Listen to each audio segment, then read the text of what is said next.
So my name is Vira Douangmany, and I live in Amherst, Massachusetts with my 2 children and husband. Immigrated to the United States in 1980 when I was 6 years old. Childhood memories of what it was like to play as a little kid in Laos, of climbing trees and waiting for my dad to come home, and getting up in the morning and finding if there were any eggs to bring to make fried eggs for my mom and dad, and then just the suddenness of having to be told or not be informed what we were up to or doing as far as planning our escape. A very dangerous situation of escaping a country where my parents had called home but became too dangerous in their assessment to live there. And so the decision to escape was made. And as a little person, I just remember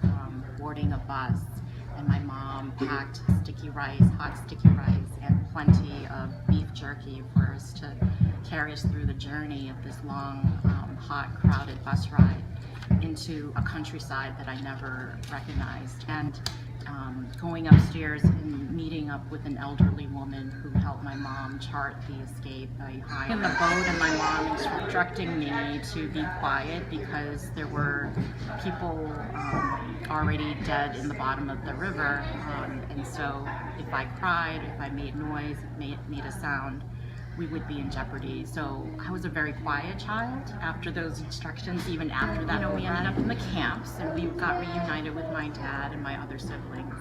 And I was told that my dad was able to write almost every day to different countries to appeal to come to these countries. I think spend about a year in the camps before coming to the United States. And the first time we arrived, it was Brookline, Massachusetts, and it was at a refugee resettlement house. And all 7 of us in the family, we were all in one room and on one mattress. And so that was sort of my life, my journey in the United States.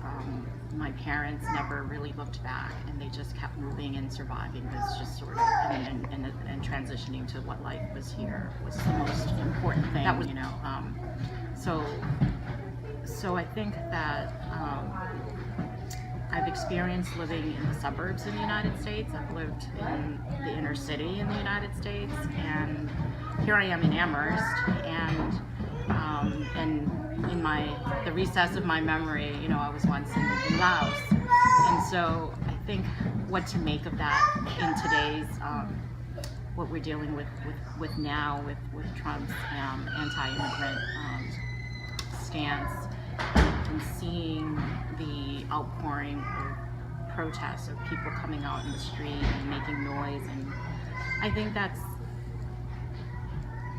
good. That's good to see. That's good to have in our community. And I think people should really do everything that they can to say no.